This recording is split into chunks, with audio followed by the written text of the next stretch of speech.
Pronto, meus amores. Então, vamos lá. Eu vou compartilhar essa tela com vocês. E como eu já disse, é, os vestibulares, eles vão pegar de você, eles vão exigir de você a sua capacidade gramatical. Não é a sua capacidade interpretativa de texto de jeito nenhum. E a dificuldade, o grau de dificuldade dos vestibulares, vamos dizer assim, que ela é de 70%, tá? E os textos também, eles são bem mais difíceis de se compreender, tá certo? São textos mais difíceis, geralmente eles não passam, não colocam nenhum tipo de recurso que dê para facilitar a nossa vida, tá bom? Eles não colocam nenhum tipo de recurso para facilitar a nossa vida, de jeito nenhum. É só um título e um texto enorme para que você responda 3, 4, 5 questões. Então, vamos continuar aí. O que você precisa? Quais os assuntos que mais caem na questão gramatical, certo? Na questão gramatical dos vestibulares em si. Meus amores, olha, contextualização de vocabulário. A interpretação da língua inglesa tem uma sequência lógica. Se tem uma palavra que você não sabe o significado, mas entende a estrutura, você sabe qual a resposta certa. O uso indiscriminado da tradução pode prejudicar seu rendimento na prova. Então, tome muito cuidado se você entende pouco da língua, tá certo? Pronomes, meus amores, cai muitas questões de pronomes. Então, vocês estudem todos os tipos de pronomes existentes aí na língua inglesa. O vestibular que mais cobra pronomes é o vestibular da PUC, né? Grande faculdade aí. Todas as questões gramaticais caem em forma contextualizada, ou seja, tem textos. Do texto tem um trechinho para que você não vão perguntar especificamente quais os tipos de pronomes usados na questão, mas sim apontar quem é quem na história apresentada. Ok? Então, a PUC é uma faculdade muito requisitada pelos estudantes, tá certo? E ela cobra muito questões relativas à gramática, obviamente, na língua inglesa, com pronomes. Linking words, conjunções, importantes para serem usadas nas dissertações em inglês, porque possuem papel fundamental para dar fluidez ao texto. Fluidez ao texto. Verb tense, obviamente, meus amores, estude todos os tempos verbais, tá? Todos os tempos verbais, eles são de extrema necessidade no seu estudo da língua inglesa. Só que é o seguinte, no Enem você precisa saber verb tenses para você traduzir os balões de fala. Nos vestibulares você tem que saber os verb tenses para você realmente ver aí no texto qual é a função dele ou que tipo de tempo verbal é aquele trecho do texto, tá certo? Então, olha só, verb tenses. Estude todos os tempos verbais, mas foque no present perfect, que não existe em português. É o mais cobrado nos vestibulares. Olha só, tá vendo que interessante? As questões podem vir no passado, mas de uma forma contextualizada. Então, preste bastante atenção no enunciado. Então, a gente pode observar o quê, meus amores? O vestibular, ele quer ter uma estrutura parecida com o Enem, porque tudo é contextualizado, tá? Só que não chega nem aos pés. A questão estrutural e a questão de exigência do aluno. Exigência do aluno, tá certo? Vamos continuar aqui. If clauses, o tema mais avançado do inglês que é cobrado nos vestibulares, tá certo? If clauses, olha só. Mas não explicitamente, estando sempre relacionado com o entendimento do texto. Então, observe, todas as questões gramaticais do vestibular, ela vai ser contextualizada, tá? Tem aquele texto, pega aquele pedaço, contextualiza e enfia a gramática ali no meio para ver o que é que vai acontecer. Ok, meus amores? Deixa eu admitir mais um colega aqui, que está entrando agora. Vamos lá. O aluno tem que saber uma ligação, Saber ligar uma oração na outra para entender a questão. Beleza. Reported speech. Uma questão de comunicação, onde o aluno precisa recontar o que foi dito, reportando a ação feita por um terceiro. Não é difícil se os candidatos souberem conjugar os verbos no passado simples, tá bom? É um assunto em inglês também muito cobrado aí nos vestibulares afora, ok? Voz passiva, olha só, gente, mais cobrado pelo ITA e pela Unesp. Eu já prestei vestibular na Unesp. Mais cobrado pela Unesp e ITA. Na Unesp, a Unesp, o vestibular, gosta de confundir o candidato ao redigir a resposta. E o ITA pede para colocar o adjetivo ou advérbio da forma correta, certo? Geralmente são usados em textos e situações formais e o aluno precisa ter o domínio aonde esse tema pode ser empregado. Então, olha, eu fiz para vocês aí um resumo, tá? Dos assuntos que são mais cobrados aí nos vestibulares, nos grandes vestibulares, eu estou falando, tá? Nos grandes vestibulares por aí afora, ok? Todos eles com textualização do vocabulário, pronomes, linking words, verb tense, ok? If clauses, reported speech and voz passiva, passive voice. Ok? Então, vamos treinar, vamos ver aí como é que fica. Olha só, amores, eu coloquei questões para vocês de vestibulares diversas, tá? Diversas questões, aonde eu vou dar um minuto para vocês e eu queria que vocês, no bate-papo, se é que vocês estão me ouvindo, porque a internet hoje não está colaborando com os meus alunos queridos, tá bom? Então, vamos lá, meus amores. Essa é uma questão que eu tirei aí do vestibular da Unital, tá certo? Observe que a pergunta está em português e essa pergunta, ela quer que você traduza uma frase, uma determinada frase, certo? Então, é onde a gente entra aí com aquela dúvida. Nunca traduza palavra por palavra na língua inglesa, porque você vai se confundir e errar a sua tradução. Ok, meus amores? Então, olha só. Assinale a alternativa que corresponde à tradução mais adequada da seguinte sentença. The man gave a 5-pound note to the shoe repairer. E aí? Letra A. O homem deu uma nota de 5 libras para reparar o sapato. B. O homem deu 5 potes de notas, 5 potes de notas, em 5 pounds, para reparar o sapato. Letra C. O homem deu um maço de 5 notas para consertar o sapato. Letra D. O homem deu uma nota de 5 libras para o sapateiro. Letra E. O sapateiro recebeu uma nota de 5 libras do bom homem.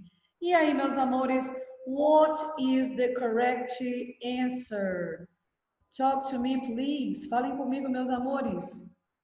Falem comigo aqui no bate-papo. Where are everybody? Alguém está me ouvindo? Alguém ainda se encontra na sala? Ah, estão. Que coisa boa. Vamos lá. Estamos aqui em dúvida entre duas respostas. Tem a galera que está colocando letra A, tem galera que está colocando letra D. Então, vamos ver aí, amores. Olha só.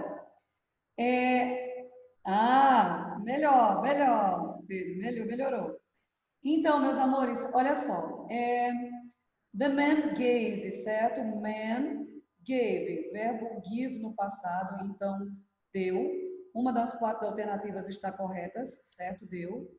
A 5 pound é um termo usado aonde nós estamos falando sobre uma nota de 5 libras, ok?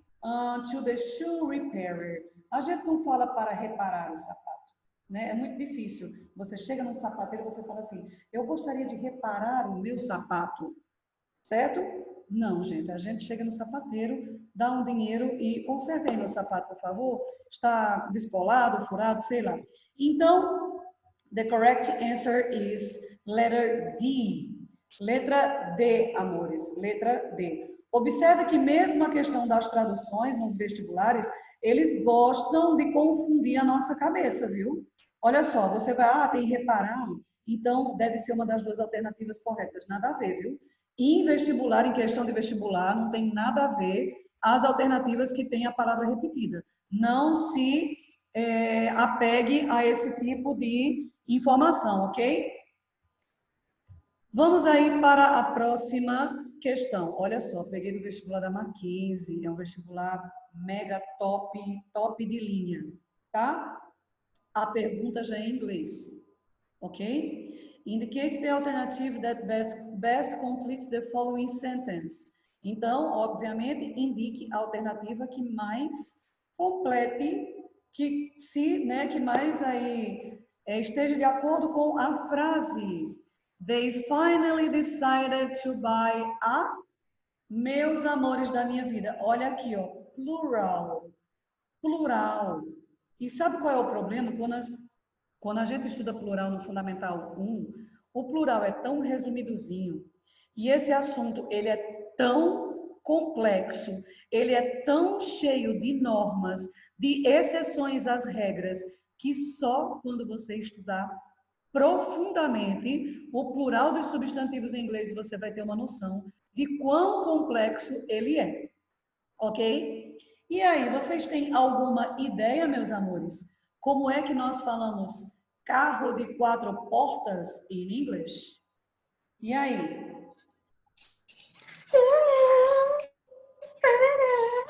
Tem alguém cantando? What is happening with you? Are you happy? E aí, meus amores? What is the correct answer? Write for me in chat. Ok. E aí, meus amores? Uns estão com a letra A, outros estão com a letra B, outros estão com a letra D. E aí? Meus anjos, olhem, como eu disse a vocês, é um assunto extremamente complexo, tá? Plural de substantivos em inglês. Até para mim, que sou professora, é um assunto complexo. Por quê? Porque você não está diretamente convivendo com esse tipo de palavras, ok? Então, eu gostaria que você desse uma olhadinha depois nos plurais aí dos substantivos em inglês para você ver a complexidade do assunto. Nesse caso, a resposta correta, meus amores, é a letra C. Four-door car, ok? Nenhuma das palavras entram com S no plural, tá certo? Existem regras de palavras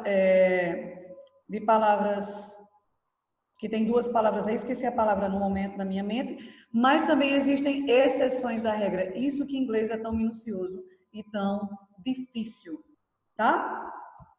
Vamos lá, meus anjos. Let's continue. Vamos continuar. Olha só, mais duas questões para vocês aí. Says Gran Hill, tá bom? The new generation of MT programs less ambitious is an example of comparative form.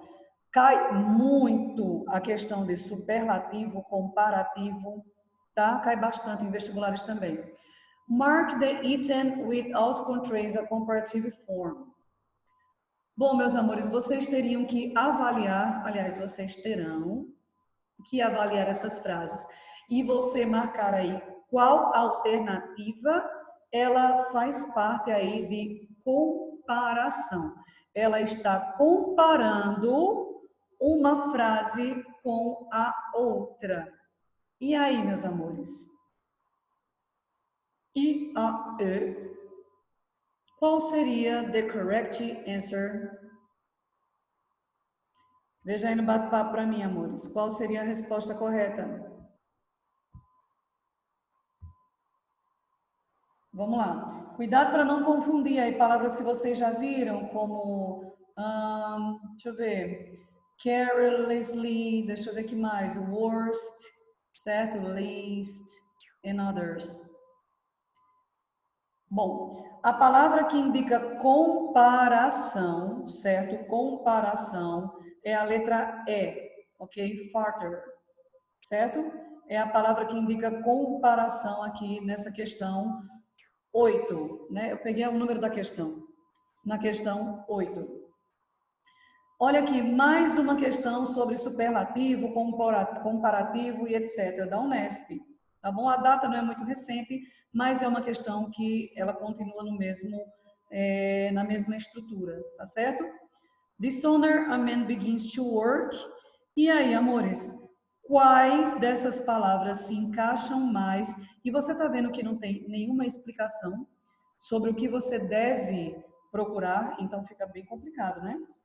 E aí, meus anjos, qual palavra encaixa melhor aí nessa questão do vestibular da Unesp? E aí? Olha só, nesse caso, tá certo? Nesse caso, a palavra que mais encaixa é the better, ok? The better. Trabalhar muito melhor, ok? Vamos passar aí adiante.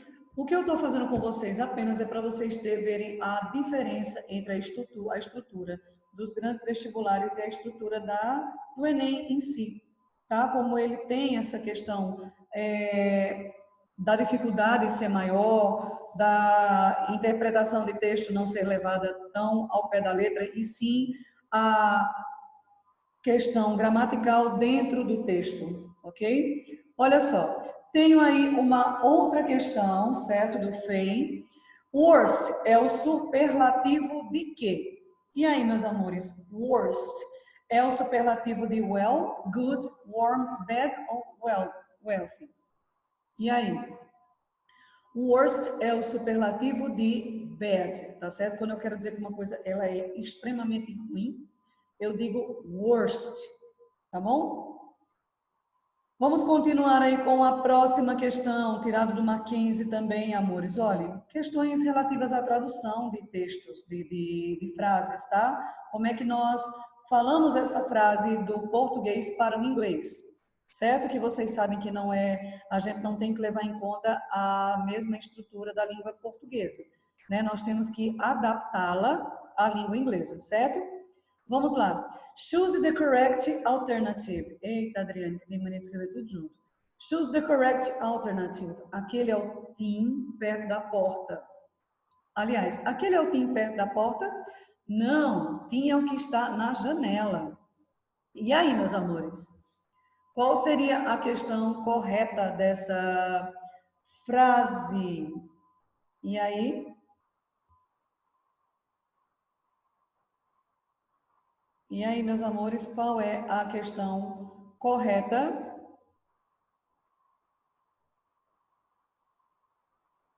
Bom, no caso dessa questão aí, instável, que ótimo. Tá bom, internet. Eu já entendi que hoje você não colaborou com a minha aula, né? Tudo bem, quem sabe na próxima. Então, meus amores, a questão aí correta que mais se encaixa em relação a translated da frase em português para a frase em inglês, ok? É a frase é. Is that Tim by the door? No, Tim's the one at the window. Tá certo? Porque não fica legal nós encaixarmos aí through the window, porque parece que ele está através da janela. Ok? Então, a resposta correta seria a resposta é. E nós vamos aí, continuando, temos apenas mais duas frases aí. Nossa. Vamos lá. FUVEST. Reescreva a frase colocando por extensos numerais na sua forma ordinal. Eu quis pegar apenas para vocês observarem que tudo o que você estudou, ele pode, de repente, cair no vestibular aí, amores. Certo? Então, her. E aí? Birthday will be one. E aí, meus amores? Qual seria a resposta correta em relação aos números? O 21º aniversário dela. E aí?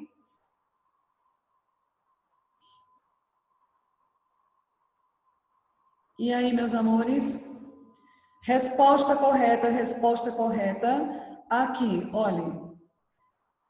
Her 21st birthday will be on the 11th. Os dois números estão aí da forma primeiro, segundo, terceiro, tá certo? Lembrando que a regra gramatical para o número 21, 21º, é manter o número normal e só colocar o segundo número na forma primeiro, em inglês. Então, fica 21st, tá bom? E a última questão de hoje que nós vamos trabalhar é a questão da Unesp, onde eu tenho duas frases e eu deveria pegar apenas, olha só como é que eles realmente pedem adjetivos, tá vendo? Aí, no caso, your e their, certo? E aí, esse your e their, eles estão sendo falados em relação a quê, amores? A quê? Nessa palavra, nesse textozinho, nessa pequena frase, respectivamente, ok? Está sendo relacionado ao leitor e às mulheres. Não sei se deu tempo de você ler a frase, tá certo? Eu peço desculpas aí em relação a essa aula de hoje, não foi muito proveitosa por conta da internet em si. Eu gostaria que você colocasse o seu nome, certo? E a sala no bate-papo, para que nós possamos ter aí a lista de chamada. Coloquem aí, por favor, temos poucos alunos agora. Gente, vocês estão por aí ainda?